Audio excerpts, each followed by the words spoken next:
Do you want to hear about the room I was in when animation died? You can cut this story. I give you my permission.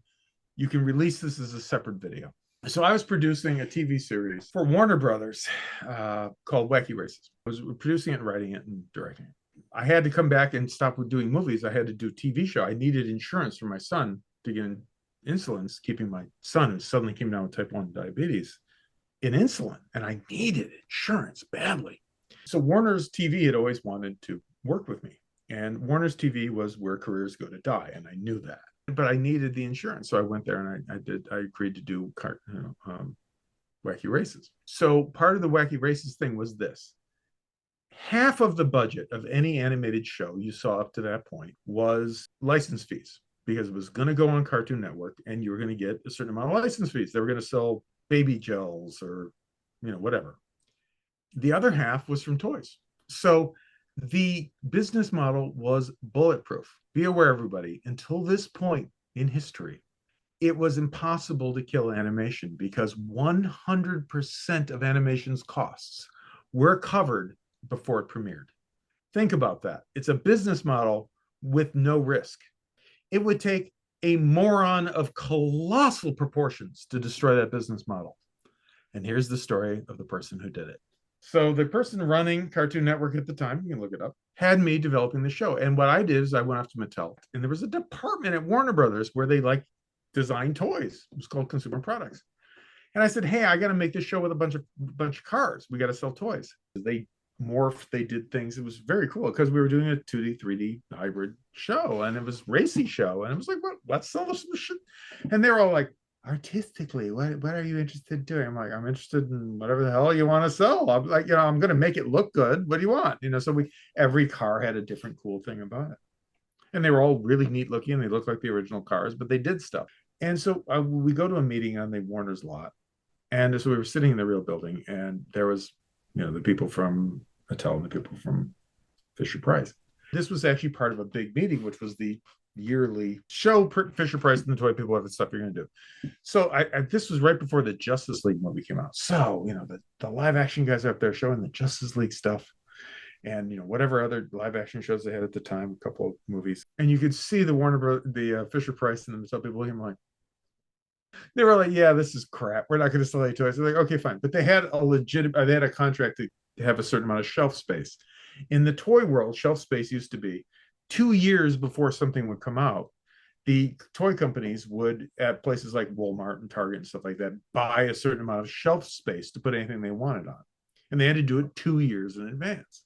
So if you're going to make a movie, as part of your contract to get the deal at for live action stuff, you guaranteed a shelf. We sit through that, and then they start going through the animation stuff, and they start with like Benicula. And they're like, oh, Benicula's he's a little figure, he's got fangs, and he's got a cape. We could sell a cape. And they're like, all right, we're going to sell a cape. Yeah, let's move on to the next one.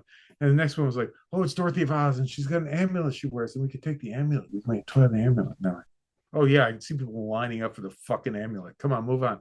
And they did this for every dumb ass show that Warner's was doing, because this was the first time the toy people had seen it. They got to me, and I was like, well, hi guys, here's the stuff you helped me design. And they went nuts.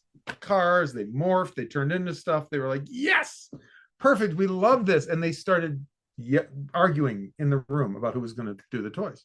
Hey man, I keep putting insulin in my kid's arm. I'm happy. If I can do a couple of years of this, I'm going to be okay. And finally we're like, great, so fantastic. We're going to work this out between ourselves and you guys. We're going to work out a bit, but real quick, just how many years are you approved for? And hit one of his flying monkeys, so I'm not going to say his name because I liked him. We was like, well, we don't know how many years it's going to be because it's all going to be on streaming. We're going to invent an animation streaming company. And they looked at him, and I looked at him like, what?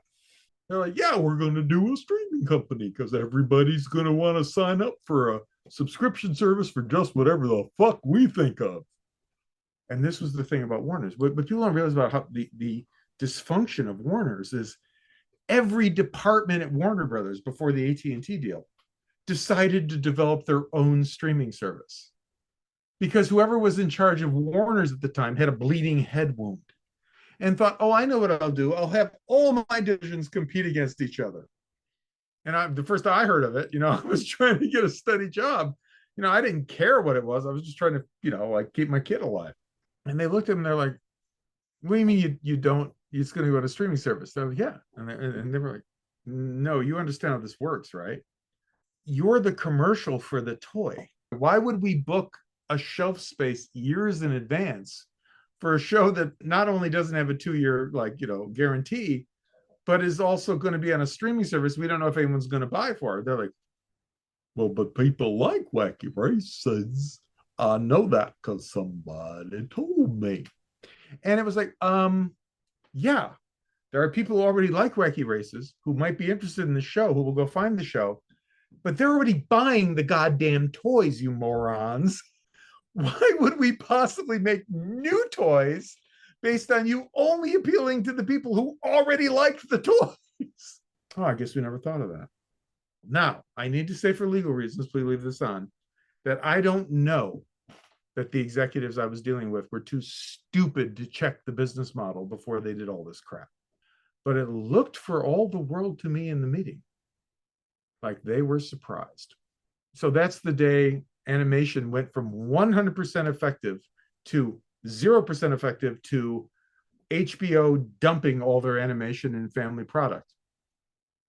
It was a clear line from that meeting